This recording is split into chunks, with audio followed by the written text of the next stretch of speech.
Welcome to the Human Capital Innovations Podcast, your go-to source for personal, professional, and organizational growth and development.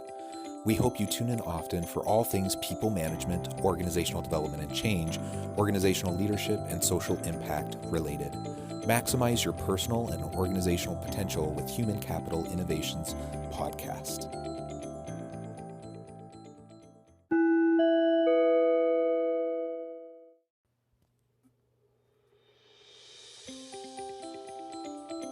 Welcome to the Human Capital Innovations Podcast.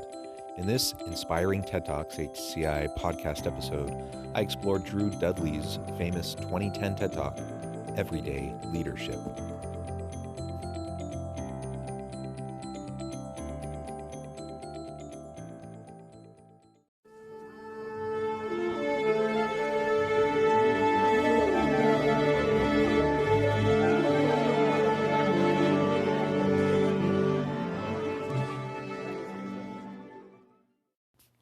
Welcome back to the Human Capital Innovations Podcast. It's good to be with you again today for this Inspiring TED Talks HCI podcast episode. Today I'll be exploring Drew Dudley's famous 2010 TED Talk, Everyday Leadership. Drew Dudley's whole approach is to make sure everyone understands how to bring out the leader within. Too many people think great leadership is reserved for extraordinary people. His humorous take will remind you of all the little things leaders do each day. Leadership may be self-taught, but certainly isn't reserved to a special segment of society. Dudley reminds us that leadership is an everyday act that should be celebrated. Thanks for joining me, and I'll catch you on the flip side of this first clip.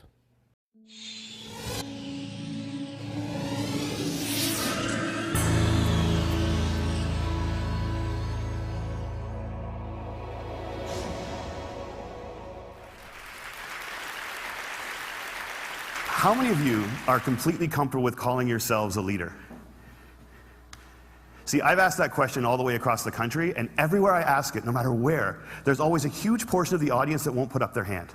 And I've come to realize that we have made leadership into something bigger than us. We made it into something beyond us. We made it about changing the world. And we've taken this title of leader and we treat it as if it's something that one day we're going to deserve. But to give it to ourselves right now means a level of arrogance or cockiness that we're not comfortable with. And I worry sometimes that we spend so much time celebrating amazing things that hardly anybody can do that we've convinced ourselves that those are the only things we're celebrating. And we start to devalue the things that we can do every day. And we start to take moments where we truly are a leader and we don't let ourselves take credit for it and we don't let ourselves feel good about it. And I've been lucky enough over the last 10 years to work with some amazing people who have helped me redefine leadership in a way that I think has made me happier. And with my short time today, I just want to share with you the one story that is probably most responsible for that redefinition. Do you consider yourself a leader? If not, why not? He starts his TED Talk asking the audience that question, and I think it's a really important one. His point is that we all do all sorts of things each and every day that is meaningful and impactful on other people's lives. So why don't we consider that leadership? Why do we have such a narrow view of what leadership is and who leaders are? Is it worthwhile to redefine leadership in a way that's more inclusive, in a way that we can see ourselves in it, and we can see the opportunities in front of us to be able to make a difference in the lives of those around us, the people at work, our families, people in our neighborhoods and our communities? I am a complete believer in his approach to leadership, and I believe we are all leaders. We all have leadership capacity. I went to a school in a little school called Mount Allison University in Sackville, New Brunswick. And on my last day there, a girl came up to me and she said, "I remember the first time that I met you." And then she told me a story that happened 4 years earlier. She said, "On my day before I started university, I was in the hotel room with my mom and my dad, and I was so scared and so convinced that I couldn't do this, that I wasn't ready for university, that I just burst into tears. And my mom and my dad were amazing. They were like, 'Look, we know you're scared, but let's just go tomorrow. Let's go to the first day. And if at any point you feel as if you can't do this, that's fine. Just tell us, we will take you home. We love you no matter what.'" And she said, so I went the next day and I was standing in line getting ready for registration, and I looked around and I just knew I couldn't do it. I knew I wasn't ready. I knew I had to quit. And she says, I made that decision, and as soon as I made it, there was this incredible feeling of peace that came over me. And I turned to my mom and my dad to tell them that we needed to go home. And just at that moment, you came out of the Student Union building wearing the stupidest hat I have ever seen in my life. It was awesome. And you had a big sign promoting Shinorama, which is Students Fighting Cystic Fibrosis, a charity I've worked with for years. And you had a bucket full of lollipops. And you were walking along and you were handing the lollipops out to people in line and talking about Shinorama. And all of a sudden, you got to me and you just stopped and you stared. It was creepy. This girl right here knows exactly what I'm talking about. And then you looked at the guy next to me and you smiled and you reached in your bucket, you pulled out a lollipop and you held it out to him. And you said, you need to give a lollipop to the beautiful woman standing next to you. And she said, I have never seen anyone get more embarrassed faster in my life. He turned beet red and he wouldn't even look at me. He just kind of held the lollipop out like this. And I felt so bad for this dude that I took the lollipop. And as soon as I did, you got this incredibly severe look on your face and you looked at my mom and my dad and you said, look at that, look at that. First day away from home, and already she's taking candy from a stranger. And she said everybody lost it. 20 feet in every direction, everyone started to howl. And I know this is cheesy, and I don't know why I'm telling you this, but in that moment when everyone was laughing, I knew that I shouldn't quit.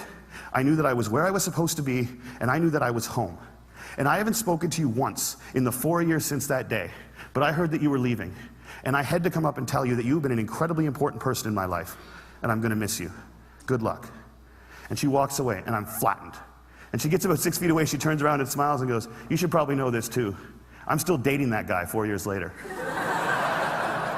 A year and a half after I moved to Toronto, I got an invitation to their wedding. I really love this story. It's such a great example of how we can go about our lives each and every day, doing the small, simple things that we normally do, and we can have huge impact on other people and not even realize it. He had no idea that he was making such a big impact on this young woman's life. Someone who is at a crossroads, someone who is so uncertain, so scared, and really just struggling to see herself at the university. He fundamentally transformed her life. And how did he do it? Not by any great act, but simply by doing what he did consistently each and every day. And he may have had similar positive impacts on lots of other people, countless other people that he'd never even heard about. I think that's incredible. And I think each of us has the same opportunity to impact those around us in sometimes very small, simple ways, yet profound ways that have far-reaching impacts on their lives. And also consider how her life was changed, how that fundamentally then it shifted all the people that she impacted in her life. So as we think about the legacy of our actions, we think about how doing good to others, how even just the smallest little things of smiling, saying a kind word, being generous in acknowledging those around us who are important to us, such a small thing can actually be a huge thing. It makes such a tremendous difference in the lives of those around us. Here's the kicker. I don't remember that. I have no recollection of that moment. And I've searched my memory banks because that is funny and I should remember doing it. And I don't remember it. And that was such an eye-opening, transformative moment for me to think that maybe the biggest impact I'd ever had on anyone's life, a moment that had a woman walk up to a stranger 4 years later and say, you've been an incredibly important person in my life, was a moment that I didn't even remember. He didn't even remember. He had this tremendous impact on this young woman's life, perhaps changing the course of her entire life. And he doesn't even remember doing it. That's how ordinary and everyday and pedestrian his action was in how he lived his life. He did these things so consistently that he had thousands of these moments, and he couldn't pinpoint, he couldn't even remember doing it with this in this particular situation. He couldn't remember that conversation with this young woman that turned out to be so incredibly impactful. And you just have to think, like, how many more of these opportunities did he seize upon to make a big difference, and he never even knew it? He says, perhaps it's the most important, influential thing I've ever done, and I don't even remember.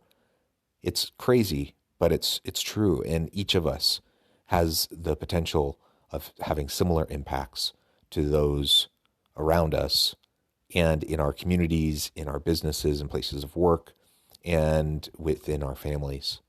And it just requires us to just consistently do those simple things each and every day. We may never have the benefit of actually knowing.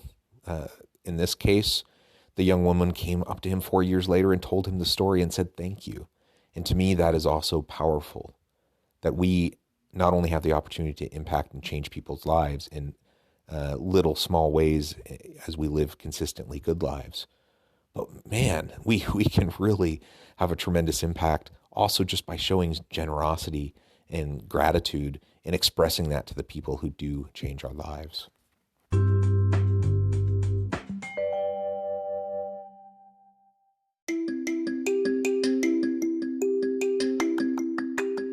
I'm excited to announce the publication of my new book from HCI Press, Bluer Than Indigo Leadership: The Journey of Becoming a Truly Remarkable Leader. Early in my adult life, I learned about an Asian proverb that translates as bluer than indigo. If you think about the color indigo, it is a brilliant, deep, and vibrant blue, what some would call the bluest of blues. To have something that is bluer than indigo is rare and truly remarkable. Contrary to popular myth, there is no one-size-fits-all or cookie-cutter approach to effective leadership. There's no silver bullet, no secret sauce, no go-to model that will solve all of our problems. The truth is, great leaders have all had their unique strengths and flaws, and have all had to discover and then pave their own distinctive path in their life's journey to fulfill their leadership potential. Bluer Than Indigo Leadership will help you discover your own path and explore those ordinary, everyday actions that will help you respond to an uncertain future and produce extraordinary results for individuals, teams, and organizations.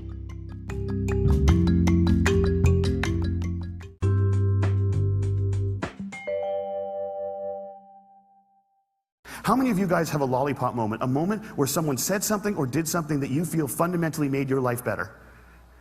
All right. How many of you have told that person they did it? See, why not? We celebrate birthdays where all you have to do is not die for 365 days. And yet we let people who have made our lives better walk around without knowing it. And every single one of you has been the catalyst for a lollipop moment. You have made someone's life better by something that you said or that you did. And if you think you haven't, think about all the hands that didn't go back up when I asked that question. You're just one of the people who hasn't been told.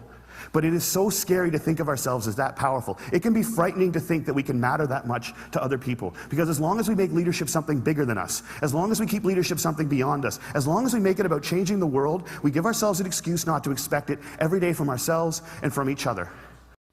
Why not? Why don't we tell people? He says that perhaps it's because we're afraid of seeing ourselves as a leader, as seeing ourselves as someone that powerful, that influential. And I agree. I think that's in large part what it is. I also think people are just scared. People are just scared in general, whether it's about seeing the potential within them and then having to live up to it, or just, they feel so out of place. They feel so uncomfortable going up to that person and expressing a sincere thought, a sincere piece of thanks, because it makes you vulnerable. When you open up to someone like that and you say, you know what? This thing you did, this had a huge impact on me. It changed my life. It did this, that, or the other to improve the situation of my family. It requires a level of vulnerability. Frankly, not many of us are really ready to open up in that way. And it's too bad, because it is such a powerful thing to show simple gratitude to those around you. And do it with sincerity, of course. I'm not suggesting that you just start going out and throwing around insincere compliments to people, because people will see through you and they'll understand that that's not really something that was impactful. But when you're sincere and you go and you have that conversation with them, as brief as it may be, 30 seconds, a minute, just say thank you. Maybe it's just a text, maybe it's an email. When you do that, it can make all the difference in the world. And so we can get out of our own way by simply embracing ourselves and recognizing that we are the sum total of not just our own efforts, but all the efforts of everyone around us. and how everyone else has contributed to help our lives become the way they are. And that is power, and that can be scary, but it can also allow us to recognize our potential and to reach further and farther and trying to achieve it. Marianne Williamson said, "Our greatest fear is not that we are inadequate. Our greatest fear is that we are powerful beyond measure. It is our light and not our darkness that frightens us." And my call to action today is that we need to get over that. We need to get over our fear of how extraordinarily powerful we can be in each other's lives. We need to get over it so we can move beyond it. And our little brothers and our little sisters, and one day our kids, or our kids right now, can watch us start to value the impact we can have on each other's lives more than money and power and titles and influence. Each of us has so much potential, and there's so much power within, and it's far beyond any more prescriptive definition of leadership. It's not about position, status, money. All of those things can bring with it opportunity to influence, and you can have formal leadership roles, but all of us have the opportunity to have informal leadership opportunities in our lives each and every day. When we can recognize the power within us, we can tap into that power, we can not shy away from it, but rather embrace it and go out and really leverage that potential to make positive impact in the lives of those around us. That's what life is all about. That's where the beauty in life comes from. And as hard as life can be, and as dark as things can be sometimes, when we share that light with each other, that makes life beautiful and bearable. That's what I want to see more in my own life. And I hope all of you want to see it in yours as well. We need to redefine leadership as being about lollipop moments. How many of them we create, how many of them we acknowledge, how many of them we pay forward, and how many of them we say thank you for. Because we've made leadership about changing the world, and there is no world. There's only 6 billion understandings of it. And if you change one person's understanding of it, one person's understanding of what they're capable of, one person's understanding of how much people care about them, one person's understanding of how powerful an agent for change they can be in this world, you change the whole thing. And if we can understand leadership like that, I think if we can redefine leadership like that, I think we can change everything. And it's a simple idea, but I don't think it's a small one. And I want to thank you all so much for letting me share it with you today.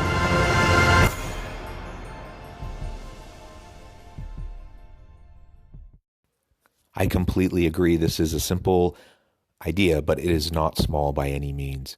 If we can embrace this idea individually and then collectively as communities, as societies, within our places of business, if we can collectively embrace this idea, the sky's the limit in terms of what we can accomplish, because we will enrich each other's lives. We will be there for each other. Our vulnerability will allow us to empathize more and strengthen each other better. We will be in a position to leverage our unique talents to benefit the world around us. And that doesn't require formal titles. We all have that potential. We all, as he said, can be change makers. Whether it's a formal title or an informal opportunity to influence and persuade and to drive change and be a change agent within our team, within our home, within our communities, we all have that potential. It's one of the beautiful things about this life and the world we live in, despite the challenges, the hard things. And I think about the frustrations that I have at work sometimes, the frustrations I have with people, with organizations, institutions, flawed individuals, people who hurt each other, people who exploit each other. Despite all of these hard things, at the base of it all, when I really strip it down, I recognize there are so many people hurting, there are so many people wanting and needing who don't feel that they have what they need, who don't feel supported and don't feel empowered. If we can change that dynamic and help everyone to feel empowered and start with ourselves and then be that example to other people and show them the way that they can feel more meaning and purpose and opportunity in their lives each and every day, and then show gratitude, sincere, genuine gratitude for how other people have impacted our lives, that can change the whole thing. I completely agree with him. That can change the dynamic, often unhealthy dynamic, that we might see in our workplace or in our homes, communities, whatever. It's such a powerful, powerful notion. And it's simple. We can all start doing it right away if we're not already. And I know for myself that this is something I try to do, but I can definitely do it a whole lot better as I am more intentional and as I get outside of my own mind and my own limiting thoughts, and I get outside of my own insecurities and my own discomfort, and really just recognize how other people need me. I may be uncomfortable, but I don't need to suppress a kind thought. I can be genuinely grateful to those who have made an impact in my life, and they will be appreciative of it, of that expression of gratitude, and that in a small way will change them as well. I hope you've enjoyed this TED Talk, and I hope some of my thoughts have also added to his insights. I hope all of us can see how this can be impactful in our personal lives and in the workplace, in those teams that we lead in our own organizations. As always, I hope you stay healthy and safe. I hope you find meaning and purpose at work each and every day, and I hope you have a great week.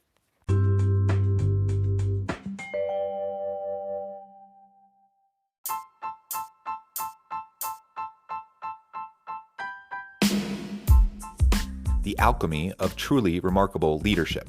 Ordinary, everyday actions that produce extraordinary results. Consider how the nature of work has shifted over the past 50 years.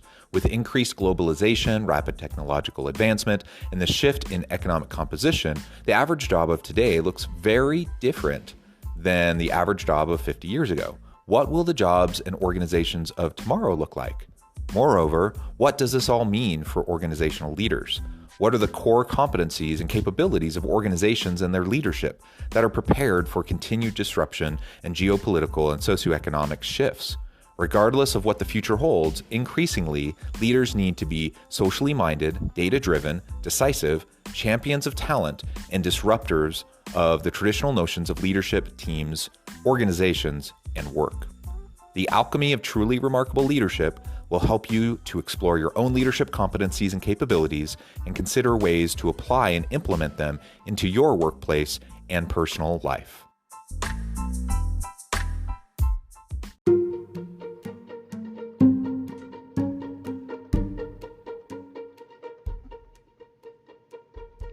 Check out Human Capital Innovations magazine, Human Capital Leadership.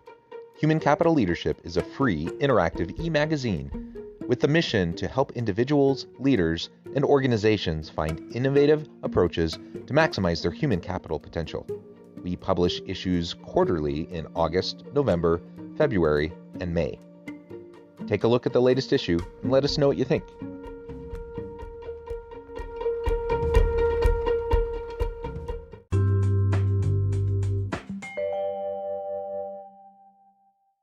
Thanks again for joining us for this episode of the Human Capital Innovations Podcast.